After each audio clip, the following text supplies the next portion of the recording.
والصلاة والسلام على سيد الأمين وآله وصحبه أجمعين أما بعد فأعوذ بالله من الشيطان الرجيم بسم الله الرحمن الرحيم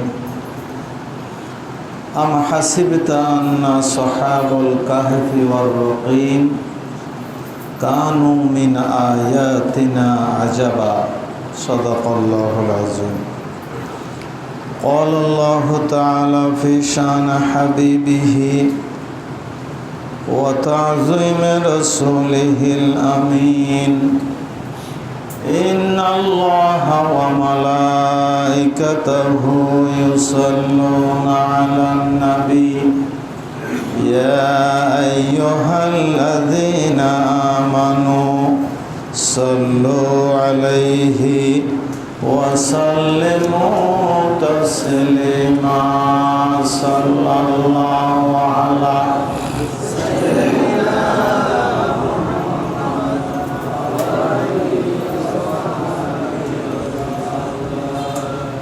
اللهم صل على سيدنا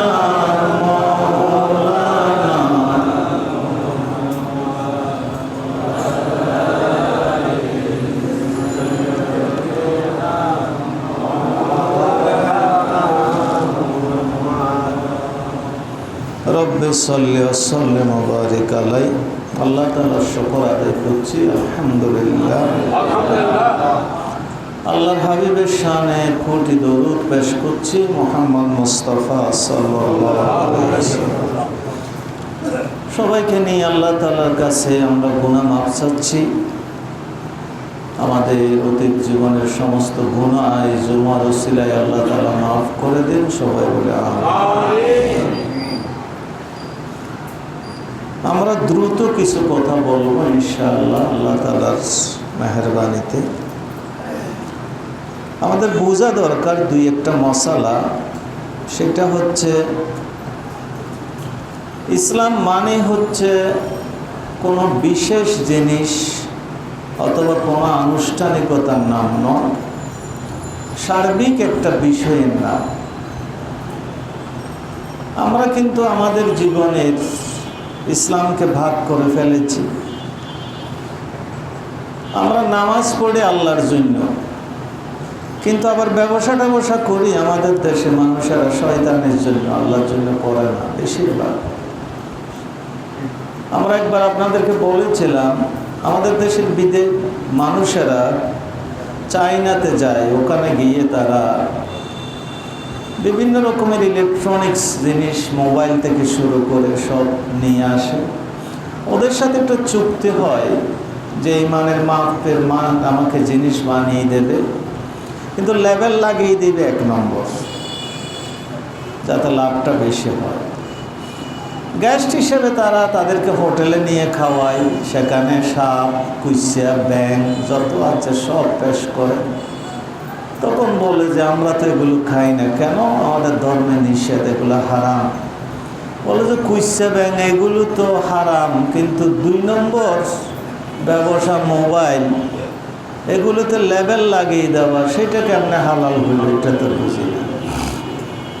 তাহলে এদেরকে মনে করা হয় এরকম নামাজি মানুষ, কিন্তু এদের নামাজ এদেরকে 2 নম্বরের ব্যবসা থেকে মুক্তি দেয় না। এইটার নাম ইসলাম নয়, এটার নাম সেরেফ শয়তানি। এদের নিয়ম এবং নিয়ত হইল আল্লাহ যাতে রাজি হন, শয়তানও যাতে বেরাজি না হয়। এই রকমের একটা অবস্থার মধ্যে আমরা চলছি।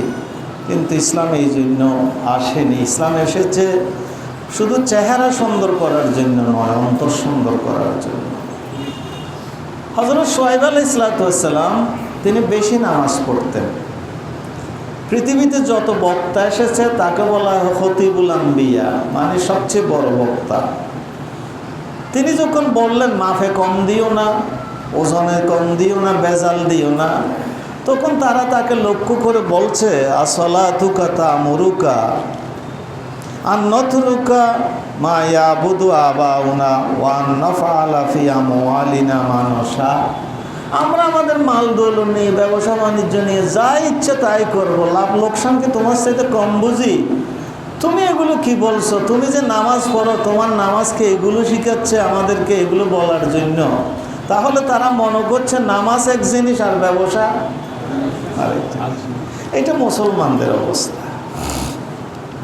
দ্বিতীয়ত আল্লাহ তাআলা সূরা কাহাফে আসহাবে কাহফের ব্যাপারে বলেছেন, আম হাসিবিতা আন্না আসহাবুল কাহফি, আসহাবে কাহফ সম্পর্কে তোমরা জানো, কানু মিন আয়াতিনা আজাবা, এইগুলো আমার পক্ষ থেকে একটা আশ্চর্যজনক আজব জিনিস। এটা তাহলে আমাদের দেশে যারা বলে আল্লাহর দম রসুলে দিয়া আল্লাহ গেছে গায়েব হইয়া, আসলে আল্লাহ গায়েব হয়ে যায়নি। আল্লাহ সব সময় কোনো না কোনো কাজ করছেন।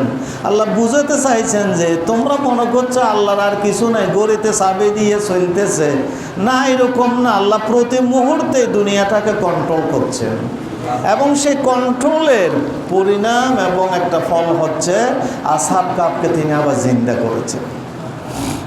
আজাবা, এটা একটা আজব জিনিস। এখন আসহাবে কাহফ এগুলো কি?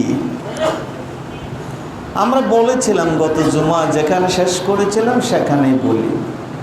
আমরা বলেছিলাম যে একেবারে ইতালি রোম থেকে এসে তারা সিরিয়া আক্রমণ করে সিরিয়াটা দখল করেছিল। এর কারণ ছিল ইহুদিদের ইতিহাস বলেছি, ইহুদিরা ছিল এক একজনের দুশমন। এই জন্য বিদেশিকে সাহায্য করে সেখানে মূর্তি পূজকদেরকে তারা রাষ্ট্রপ্রধান বানিয়েছে, রাষ্ট্র ক্ষমতায় এনেছে। তাদের বিরাট দুইটা দোষ ছিল বলেছিলাম, একটা ছিল মূর্তি পূজা আর একটা ছিল অর্থনীতির ক্ষেত্রে তাদের যাই তাই অবস্থা, সুদি লেনদেন ছিল তাদের জন্য একটা মারাত্মক জিনিস। আল্লাহ তাআলা তাদেরকে গজবে নিপতিত করলেন, বিদেশ থেকে এসে মানুষেরা তাদের উপর শাসন চালাতে লাগলো।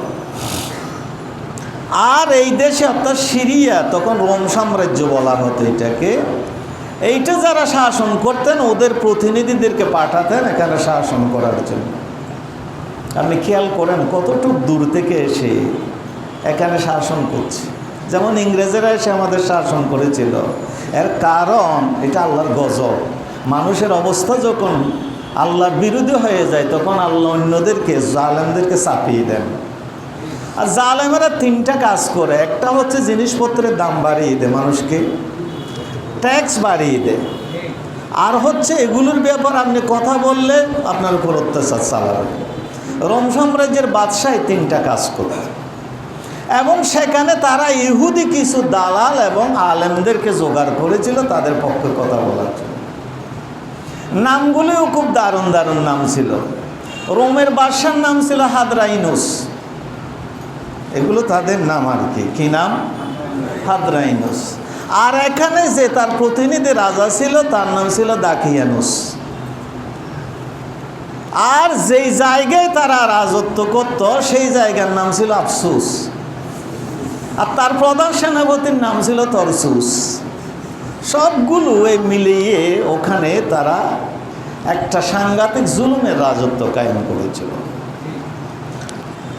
আল্লাহ তাআলা ইহুদিদেরকে রক্ষা করার জন্য হযরতে ঈসা আলাইহিস সালামকে পাঠালেন।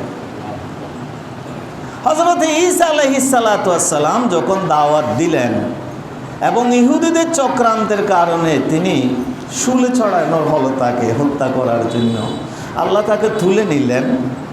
কোরআন শরীফ নাজিল হওয়ার আগে দুনিয়ার মানুষ জানতো না যে ঈসা আলাইহিস সালামকে আসমানে তুলে নেওয়া হয়েছে। এক একজনের এক একটা মত ছিল। কেউ বলেছেন মরে গেছে, কেউ বলেছেন কবরে ডুবতে দেখেছি, আর কেউ বলছে আমার উঠে চলে যেতেও দেখেছি, কোনো এক সময় আবার আসবে। কিন্তু খ্রিস্টানদের মাঝে একটা বিশ্বাস, ইহুদিদের মাঝেও একটা বিশ্বাস যে ঈসা আলাইহিস সালাম আসবেন। কিন্তু এই বর্তমান যিনি খ্রিস্টানদের নবী ঈসা আলাইহিস সালাম, ইহুদিরা তাকে ঈসা মসিহ মানে না। তারা মনে করে ঈসা মসিহ আরেকজন হবে। তারা ঈসা মসিহ মানে দজ্জালকে। তিনারা বলেছেন দজ্জাল আসবে। দজ্জাল মুসলমানদের জন্য দজ্জাল, কিন্তু ইহুদিদের জন্য সে হবে কি? ঈসা মসিহে দজ্জাল বলে এই জন্য তাকে, কারণ ইহুদিদেরকে সে উদ্ধার করার চেষ্টা করবে। হাদিস শরীফে এসেছে ইহুদিরা পৃথিবীর যেখানেই থাকুক না কেন, এমনকি গাছ পর্যন্ত ডেকে বলবে যে আমার পিছনে একজন ইহুদি লাগিয়ে লুকিয়ে আছে, তোমরা তাকে হত্যা করো। আল্লাহর পয়গম্বর হাদিসের মধ্যে বলেছেন। এই জন্য একটা গাছ আছে, সেই গাছটার নাম হলো গরকত বৃক্ষ। গরকাত, এই গরকাত বৃক্ষ ডেকে বলবে না, সেই ইহুদিদের পক্ষে থাকবে। এই জন্য গোড়া ইসরায়েলে এখন বাগান করা হচ্ছে, গরকাদের বাগান, যাতে তারা লুকিয়ে থাকতে পারে, গাছ তাদের বিরুদ্ধে সাক্ষ্য না দেয়। এই মানুষগুলো যেখানে ঈসা আলাইহিসসালামের দাওয়াত যেত, টের পেত, তাদেরকে আগুনে পুড়িয়ে মেরে ফেলা হতো, শুলে চড়িয়ে মেরে ফেলা হতো, তাদেরকে ক্রুশবিদ্ধ করে মেরে ফেলা হতো। তাদের উপরে অহেতুক অত্যাচার, সীমাহীন জুলুম, মানুষের উপর ট্যাক্সের কোমর ভাঙা প্রভাব, এইগুলোর কারণে যারা সচেতন মানুষ ছিল তারা ভিতরে ভিতরে মনে করলো যে আসলে তো এরা জুলুম করতেছে, আসল ধর্ম তো হচ্ছে ঈসা আলাইহিস সালামের ধর্ম, এইটাই তো হচ্ছে আসল দিন। এই জন্য রোমের কিছু উপদেষ্টা, বিশেষত যুবকেরা, সেইগুলো ছিল কেউ যুব উপদেষ্টা, কেউ বিচারিক উপদেষ্টা, কেউ সমরনীতির উপদেষ্টা। এগুলো একজনও সিরিয়ার মানুষ ছিল না, এগুলো ছিল সবগুলো রোমের মানুষ, যারা এখানে এসেছিল বাদশাকে সাহায্য করার জন্য। এই উপদেষ্টাদের মধ্যে ভিতরে ভিতরে প্রায় মানুষ মুসলমান হয়ে বসে। আল্লাহ তাআলার পক্ষ থেকে কি নিয়ামত আপনি দেখেন। আপনি ইসলামকে ডুবাতে পারবেন না, যদি আপনি ইসলামকে ডুবাতে চান নিজে ডুবে যাবেন। আপনি এইদিকে চাপ দেবেন, আরেকদিকে দেখবে ফুলে উঠবে। এই জন্য আল্লাহ তাআলার পক্ষ থেকে অন্যান্যদের উপর জুলুম করা হচ্ছে, কিন্তু এরাদের উপর জুলুম করা হচ্ছে না, কারণ এরা মনে করছে এরা তো আমাদের মানুষ। কিন্তু আল্লাহ তাআলা চান যে ঈমানকে প্রকাশ করে দিতে। ঈমান আপনি বেশি দিন গোপন রাখতে পারবেন না, কারণ এটা আগুনের নাম।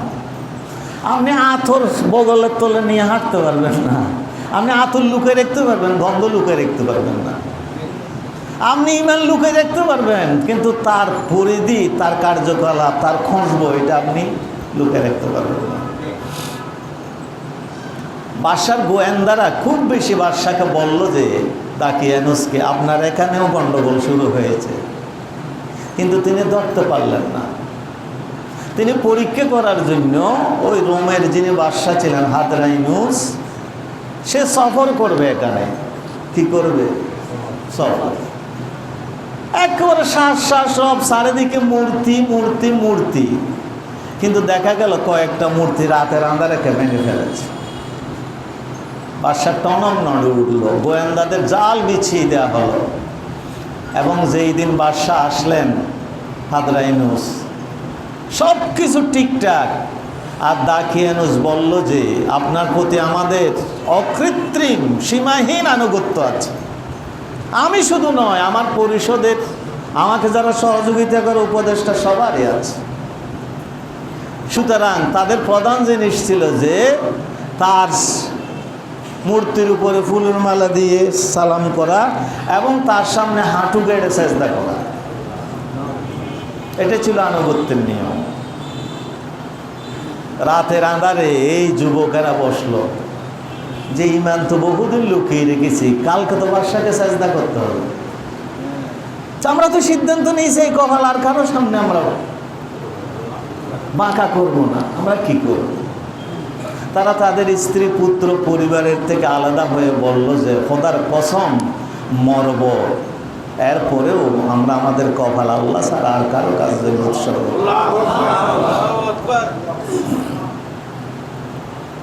সুবহানাল্লাহ।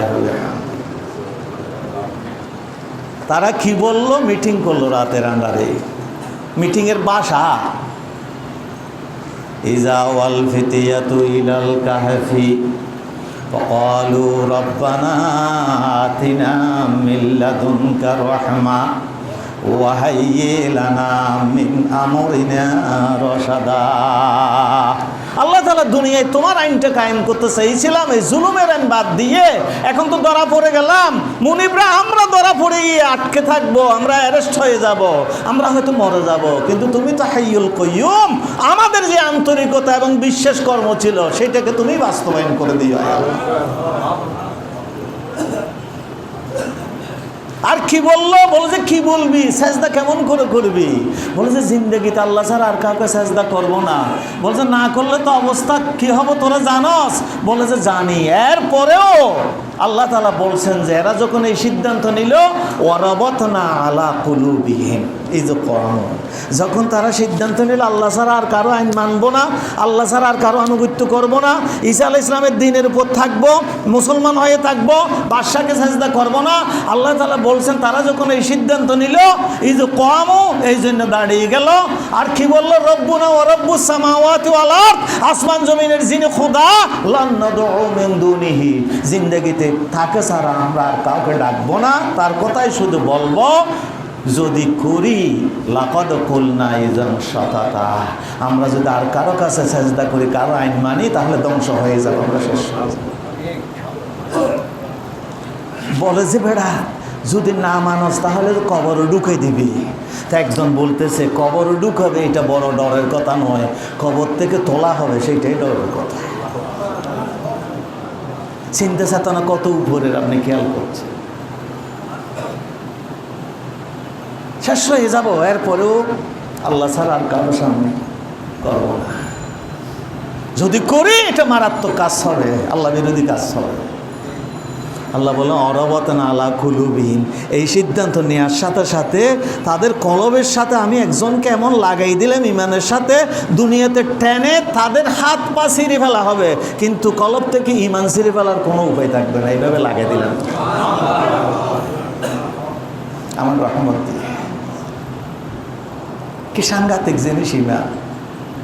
আপনি খেয়াল করছেন বাদশার উপদেষ্টা, বাদশার সামরিক উপদেষ্টা, বিচারিক উপদেষ্টা, পথ কত বড়। তারপরের দিন বাদশা নিজেই দাকিয়ানুস হাদরাইনুসের সামনে বসে, আমি আমার চরম আনুগত্য প্রকাশ করছি বাদশাকে সাজদা করে, আমি শুধু নয় আমার উপদেষ্টারাও করবে। যখন তাদেরকে বলা হলো সবাই সাজদা করো, বলে যে আসমানের মালিক আর জমিনের মালিক ছাড়া আর কাউকে আমরা সাজদা করি। আপনি বুঝতে পারছেন অবস্থাটা কি? যিনি আসল বাদশা তিনি এসেছেন আনুগত্য নেওয়ার জন্য, আর তার সামনে বলা হচ্ছে আর কারো সামনে আমরা সাজদা করতে পারি না, যদি করি তাহলে আল্লাহর গোলামি থেকে আমাদের নাম কাটা যাবে, তোদের গোলামি শেষ হয়ে যাবে, তোরা মরার সাথে সাথে, আমরা মরার সাথে সাথে আল্লাহর গোলামি শুরু হয়ে যাবে, এই জন্য আমরা পারবো না। রাসূলুল্লাহ সাল্লাল্লাহু আলাইহি ওয়াসাল্লাম বলছেন শুক্রবারে সূরা কাহাফ পড়, অন্তত 8 দিন ইমান জিয়াতা থাকবে বেটা, 10 জাল নামলেও তোর ইমানের ক্ষতি করতে পারবে।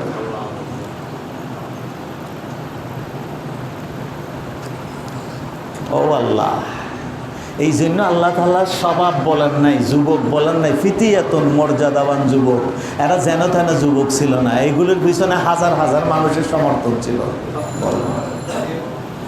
এখন বাদশা বলল যে আমারও তো শেষ করলো, আমার রাজত্বও তো শেষ করলো, এদের দেখা দেখি তো সবাই এরকম করবে, আমাদের অবস্থা তো কাহিল হয়ে যাবে আমার অবস্থা।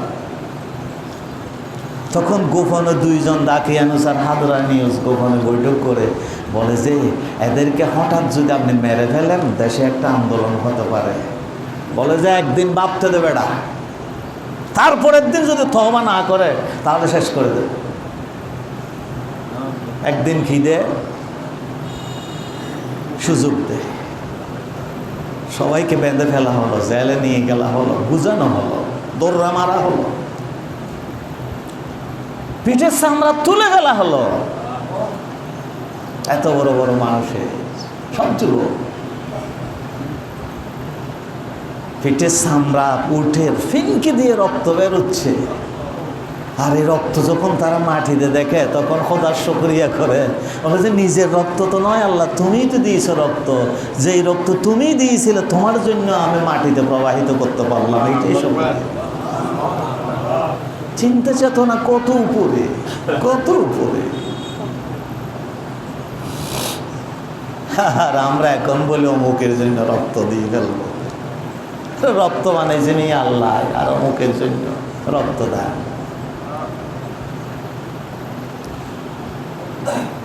এক আশ্চর্য ব্যাপার ছিল, ফজর বেলার আগে আগে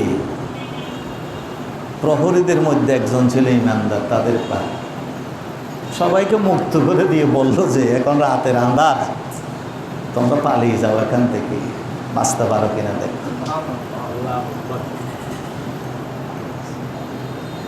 আরে সবাই যে পালানি, চিন্তা করলো পালাবো কেন, বলে যে না পালাইলে ইমান চলে যাবে, আর যদি ইমান বাঁচাইতে চাই জান চলে যাবে,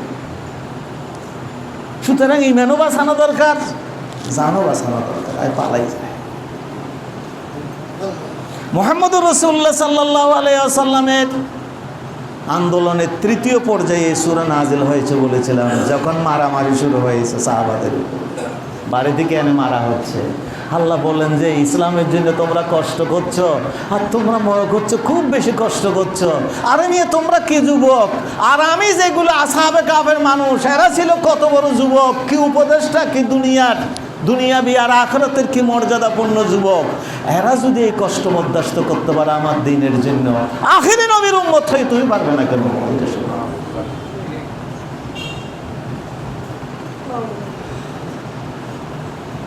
এই জন্য এরা যেমন হিজরত করেছিল দেশ থেকে, রাসূলুল্লাহ সাল্লাল্লাহু আলাইহি ওয়াসাল্লামের সাহাবীরাও এই পঞ্চম হিজরি পঞ্চম নবুয়তি সনে তারাও ইথিওপিয়ায় হিজরত করেছিল। দৌড়াইতে দৌড়াইতে আল্লাহু আকবার, কোথায় লুকাবো, চারিদিকে তন্ন তন্ন জাল বিছানো গোয়েন্দাদের।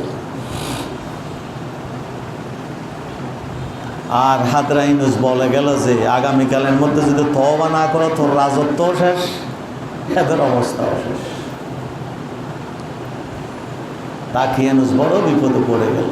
সেখানে দাকিয়ানুসের মেয়ের জামাইও ছিল ওই উপদেষ্টাদের মধ্যে। আল্লাহ কি করেন, তারা যাইতে যাইতে একেবারে পাহাড়ের চূড়ায়, যেখানে কোনো কেউ যায়নি, সেখানে এক গুহার ভিতরে ঢুকে গেল। আর তাদের সাথে একজনের সম্পর্ক ছিল, সে ছাগল চড়াইতো পাহাড়ে পাহাড়ে, সে চিনতো এগুলো। সে বলল যে তোমরা যাইবে, আমি যাব না কেন, তোমরা যেমন দিন বাঁচানোর জন্য যাচ্ছ, আমি তো দিন বাঁচানোর জন্য যাব। মোট 7 জন হয়ে গেল। এখন 7 জনের পিছনে পিছনে ওই যে রাখাল ছিল তার একটা কুকুর ছিল, কুকুরটাও পিছনে ছুটছে। এই বেটা পাথর একটা নেই, কুকুরকে মারে, আর কুকুর গিয়েও গিয়ে করে পিছনের দিকে কিছু দূর দুধ দেয়, আবার হাঁটতে লাগে, হাঁটে। বলে যে বেড়া, নিজে জান আর ইমান বাঁচাইতে পারি না, তুই আমার পিছনে পিছনে খরচকে হারাম যাবে, আরেকটা মার। যেতে যেতে ওই 7 জনের সাথে দেখা হয়েছে। আবার যখন মারছে তখন বড়টা বলে যে, নেতাটা বলে যে বলবি না, মারার দরকার নেই, সে নিশ্চয়ই কিছু আল্লাহ তাআলার পক্ষ থেকে আমাদের উপর রহম আছে, আর না হয় কুত্তাটা এরকম করবে কেন? তখন তিনি বললেন, কুত্তা তুই আমাদের সাথে কি বল। আল্লাহ তাআলা কুকুরের জবান খুলে দিলেন আর বললেন যে ওয়াহিব্বুস সালিহিনা ওয়ালাস্তু মিনহুম লাআল্লাল্লাহা ইয়ারযুকুনি সালাহা। আমি তো দুনিয়ার নিকৃষ্ট পশু কুত্তা, আমার তো কোনো কিছুই নাই, আমি অধম, আমি নিকৃষ্ট, কিন্তু যারা আল্লাহর জন্য উত্তম জান্নাতের অধিবাসী, আমি তাদেরকে খুব মহব্বত করি। ওয়াহিব্বুস সালিহিনা ওয়ালাস্তু মিনহুম, আমি ভালো মানুষদেরকে, আল্লাহওয়ালাদেরকে, যারা আল্লাহর দিন দুনিয়াতে চাই, এদেরকে আমি খুব মহব্বত করি। লাআল্লাল্লাহা ইয়ারযুকুনি সালাহা, আর কিছু চাওয়া পাওয়ার নাই, কুত্তা তো মরলে ডাস্টবিনে চলে যাবে, কিন্তু তোমরা তো জান্নাতে যাইবে, এই জন্য তোমাদেরকে ভালোবেসে আমিও একটু জান্নাতে যাইতে পারি কিনা, এই জন্য খাইয়াও কিছু কিছু করতেছি, তাকে রেখে দেওয়া হয়। কুকুর কুকুর, আপনি কার সন্তান, কিসের সন্তান, বংশকে, এগুলোর দরকার নাই, আপনি আল্লাহর গোলাম কিনা, সেটাই হচ্ছে সবচেয়ে বড় দরকার।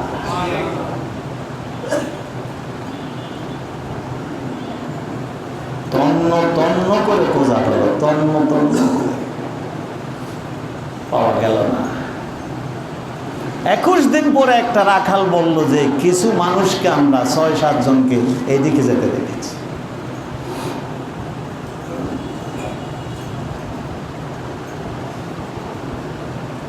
ঠিকই দেখা গেল পাহাড়ের একেবারে গোপন একটা ফুটরের মধ্যে, এটাকে বলা হয় কাহা। ছোট্ট গাছ হলে পাহাড়ে এটাকে বলা হয় গাছ। রাসূলুল্লাহ সাল্লাল্লাহু আলাইহি ওয়াসাল্লাম যে গাড়ের মধ্যে, যে কূপের মধ্যে, যে গর্তের মধ্যে নবুয়ত পেয়েছিলেন সেটা গাড়ে হেরা, ছোট্ট। আর পাহাড়ের ভিতরে বড় যদি গাছ হয় এটার নাম কাহা, বড়টা। এই জন্য তাদেরকে বলা হয় আসহাবে কাহফ, মানে বড় গর্তের অধিবাসী। 7 জন ঢুকেছে। যেখানে 2 জন পর্যন্ত ঢুকতে পারে গাছ, যেখানে বেশি মানুষ ঢুকতে পারে কাহা। তারা সেখানে ঢুকার সাথে সাথে গুম, একেবারে চরম গুম। জুলুমের রাজত্ব থেকে বাঁচার জন্য তারা এইভাবে দৌড়েছে ইমান বাঁচানোর জন্য। চারিদিক দিয়ে সৈন্য সামন্ত নিয়ে যখন ওই সৈন্যরা সেখানে ঢুকলো, প্রত্যেকটা সৈন্য বিকট চিৎকার দিয়ে দৌড়তে দৌড়তে গোড়াগড়ি খেতে খেতে পাহাড়ের নিচে পড়ে গেল। আর শুধু হাঁপাতে লাগলো, খিদে গেছে মনে হচ্ছে যেন সিন্ধু। লম্বা কথা না বলে শেষ পর্যন্ত প্রধান সেনাপতি ঢুকলো, বাদশাহ নিজে ঢুকলো, বাদশাহও চিৎকার করে সেখান থেকে বেরিয়ে গেল। কিতাবের মধ্যে লিখেছে তারা সবাই ঘুম ছিল কিন্তু চোখ খোলা ছিল। অনেক মানুষ আছে চোখ খোলা রেখে ঘুমায়, আর তাদের চোখের থেকে এইরকমটা আলো বের হচ্ছিল, সেই আলো অন্যদের চোখে বরদাস্ত করাটা কঠিন ছিল। আল্লাহ তাআলা বলছেন আমি নিজেই আমার নূরটা তার চোখের উপরে ঢেলে দিয়েছিলাম, যাতে কথা বলতে না, ডরে আর কেউ প্রবেশ করে না। শেষ পর্যন্ত বাদশাহ সেটাকে সিলগালা করে দিল, জিয়াটা মরে যাক, জীবন্ত মরেছে। এবং ওখানে খবর পাঠিয়ে দিল সবগুলো ধরা পড়েছে, সবগুলোকে মেরে ফেলা হয়েছে, জীবন্ত কবর দেওয়া হয়েছে। 3 দিন পরে রোমের বাদশা মারা গেল।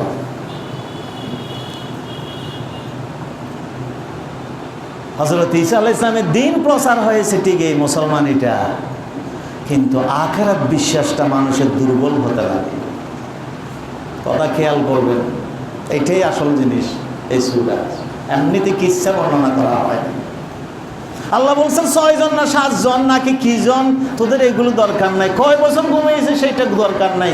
আসল কথা হইল আল্লাহ তাআলা তোমাদেরকে কি করতে পারেন সেইটাই তোমাদের বোঝার জন্য এই সূরা নাযিল করেছে। কেউ বলছে আখিরাত আছে, বলছে যে থাকলেও থাকতে পারে। এইরকম মানুষের মধ্যে আখিরাত ফেলে দিচ্ছেন, যা ইচ্ছা তাই করতে পারে।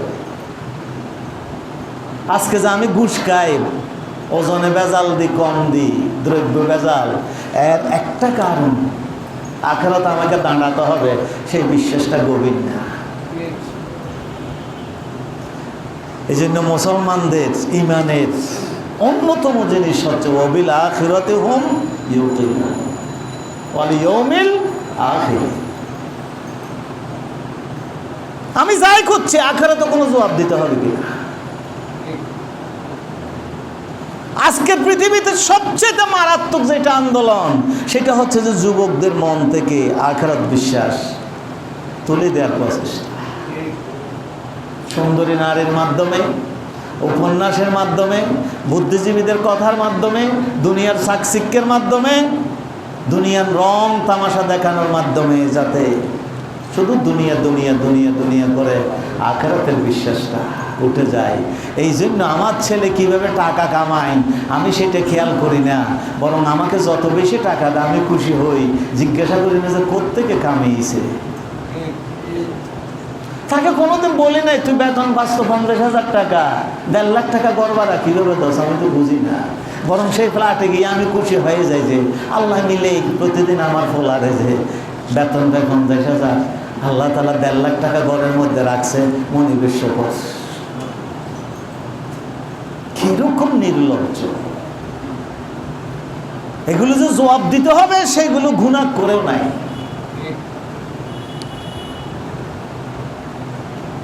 এই আখিরাতটা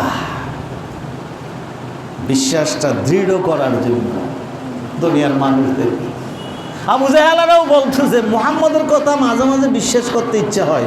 ওলীদ ইবনে মুগীরা তো স্পষ্ট বলছে, তোমার কথা সব ভালো লাগে, পৃথিবীতে এরকম কথা আর আমি জীবনে শুনি নাই। বহু রাজা বাদশার দরবারে গিয়েছি, বহু রাজকবি দেখেছি, এইরকম ভাষা দিয়ে, এইরকম উন্নত অবস্থান দিয়ে। এই ভাষার উৎপত্তি পৃথিবীতে নয়, এগুলো আমার মনে হয় আসমান থেকে আসতেছে। সে নিজেও বুঝে, এরপরেও বলছে যে মরি যাবো বেড়া, হাড্ডি কুড্ডি সব পাউডার হয়ে যাব। ওলীদ ইবনে মুগীরা এবং নজর বিন হারেস দুইজনেই কবর থেকে মাটি কিছু নিয়ে আসে, হাড্ডি একটা এরকম ডলা মারে, ফু দিয়ে উড়ে দিল। আর বললেন মুহাম্মদের কাণ্ড আর কারখানা তামাশা দেখছো, এগুলো ফু দিয়ে পাউডার বানিয়ে উড়ে দিলাম, আর এগুলির নাকি আল্লাহ তাআলা জীবন্ত করবেন, ঠিকঠাক করবেন। আল্লাহ বলে যে পাগলের পাগল, তোকে আমি বানাইছিলাম তো কোনো কিছুই ছিল না, কোনো কিছু না থাকা থেকে তোকে আমি বানিয়েছি। এখন তো অন্তত পাউডার হইলেও আছে বেড়া, সেখান থেকে বানাইতে আর কষ্ট বেশি হবে। যেখানে কিছু ছাড়া বানাইলাম, এখন কিছু দিয়ে বানাইতে তারও কম কষ্ট হবে। এগুলো মাথায় ঢুকতো না। এই জন্য আখিরাতের বিশ্বাস যদি আপনার যথাযথ না হয়, আপনি যে কোনো সময় গুনাহে লিপ্ত হয়ে যাবেন। আপনি বিয়েতে গিয়েছেন, পরনারীর দিকে যদি আপনি কথা বলার জন্য ইচ্ছা হয়, আর আপনার ডর, আমাকে তো বেহেশতের হুরের ওয়াদা করা হয়েছে, এরা কোনো গোসা হচ্ছে কিনা, আমি এদের সাথে কথা বলছি, এই আখিরাতের চিন্তা যদি থাকে, আপনি সেখান থেকে ফিরে আসতে পারবেন।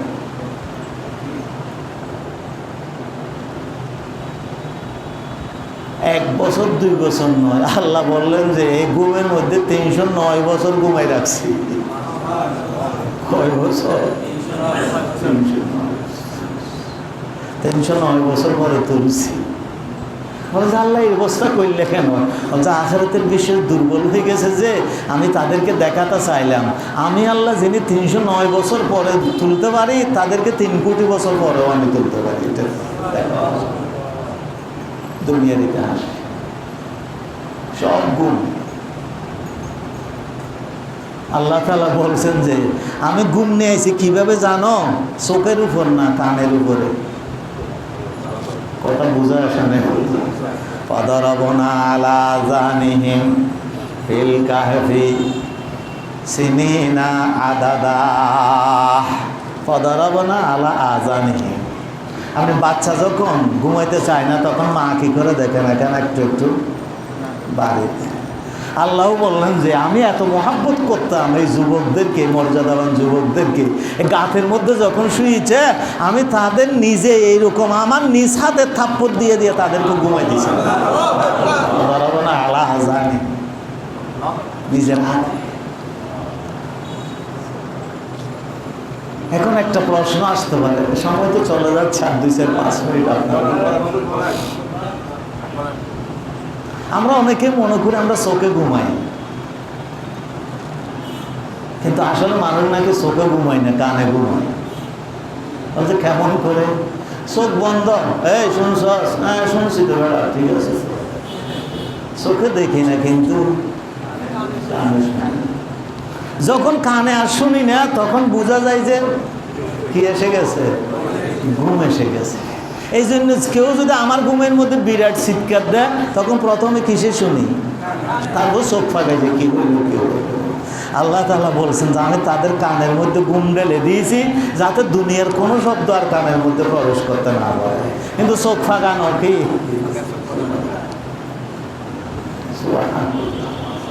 আল্লাহ আল্লাহ বলে যে শুধু আমি থাপ্পড় মেরে মেরে কানের উপর শুধু ঘুমাই দিই নাই, ও দুনিয়ার মানুষ, আমি আরো কি করছি তোরা জানস? আল্লাহ আল্লাহ আল্লাহ আল্লাহ আল্লাহ। আমি তাদেরকে 309 বছর ঘুমাইছি, যে ওখানে এক পাশে তারা কিছুক্ষণ থাকতে থাকতে যদি ঘুমাই যায়, মাটি তাদের শরীর খেয়ে ফেলবে। এত বছর তো ঘুমাইতে পারে না, মাঝে মাঝে বেশি এক ফাঁস হয়ে গেলে হাত পা ঝিনঝিন করে, এইরকম অবশ হয়ে যাবে। আমি আল্লাহ তাআলা শুধু তাদেরকে ঘুমাই দেয় নাই, কিছুক্ষণ পর পর ফাঁস ফিরিয়ে দেওয়ার জন্য আমি আল্লাহ তাআলা নিজে ফাঁস ফিরানোর ব্যবস্থা করেছে। কিছুক্ষণ এর পাশে কিছুক্ষণ। আল্লাহ তুমি এত ভালোবাসো, বলে যে আমার দিনকে এত ভালোবাসে, আমি ভালোবাসবো না কেন?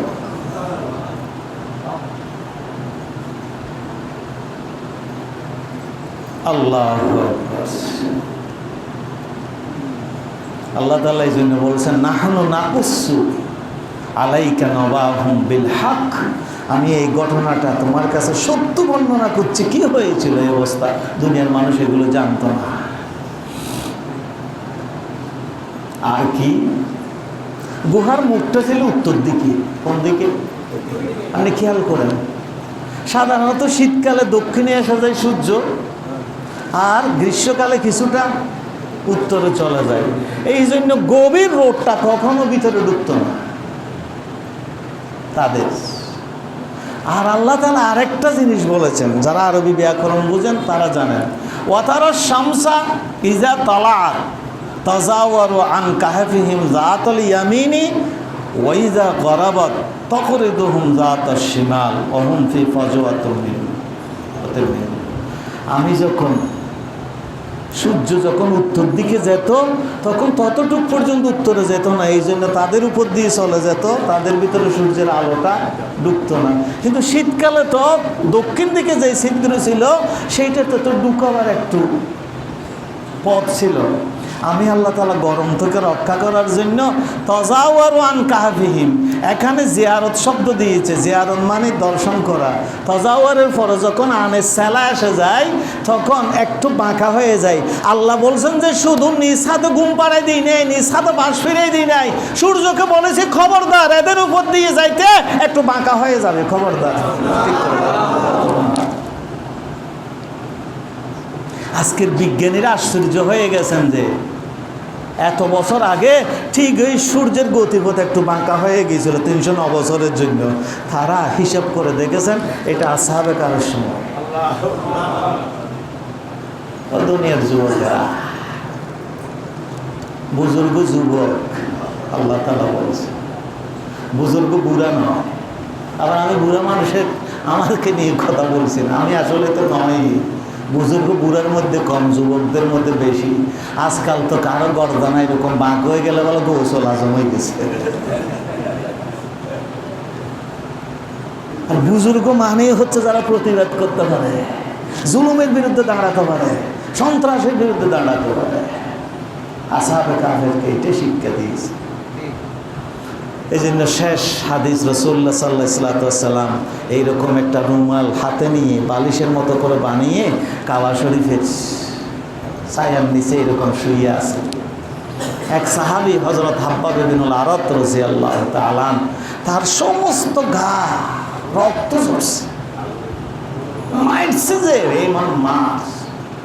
কি বলে যে ইয়া রাসূলুল্লাহ আলা তাস্তাদউ লানা আলা তাস্তানসিরু লানা, ইয়া রাসূলুল্লাহ আপনার দোয়া তো কবুল হয়, আমাদের জন্য একটা দোয়া করেন না, আমরা আর কত মাইর খাবো, কত জুলুম বরদাস্ত করবো, আমাকে কি করছে ইয়া রাসূলুল্লাহ দেখেন না, আমার একটা শরীরে কিছু রাখে না, সব হাড্ডি গুঁড়ো রেখে দিয়েছে। রাসূলুল্লাহ সাল্লাল্লাহু আলাইহি ওয়াসাল্লাম বললেন, হাব্বা তাড়াহুড়া করছো, তুমি দেখবে সানা থেকে হাদরামাউত পর্যন্ত মানুষ একদিন একাকে হেঁটে যাবে, কিন্তু আল্লাহ ছাড়া আর কারো ভয় থাকবে না। তোমাদের এই আন্দোলন 100% সফল হয়ে যাবে। ঠিক একই কথা ঈসা আলাইহিস সালাম তাদেরকে বলেছিলেন, যারা তৎকালীন সময়ে তার উম্মত ছিল। বলেছিল আজকে আল্লাহর কথা, আল্লাহর আইনের কথা তোমরা রাতের আঁধারে বলতে ভয় পাচ্ছ, আমি খোদার কসম করে বলছি তোমরা যে আল্লাহর আইনের কথা রাতের আঁধারে বলতে ভয় পাচ্ছ, সময় বেশি দূরে নাই, একদিন দিনের আলোতে আল্লাহর দিন দুনিয়া গোটা প্রচার এবং প্রকাশিত এবং দুনিয়ায় কায়েম হয়ে যাবে। তোমরা হয়েছিল তাই, কিভাবে হয়েছিল সেটা আগামী জুমা পর্যন্ত আল্লাহ সবাইকে হায়াত দারাজ করুন। সবাই বলে আমিন। আসসালামু আলাইকুম ওয়া রাহমাতুল্লাহি ওয়া বারাকাতুহু।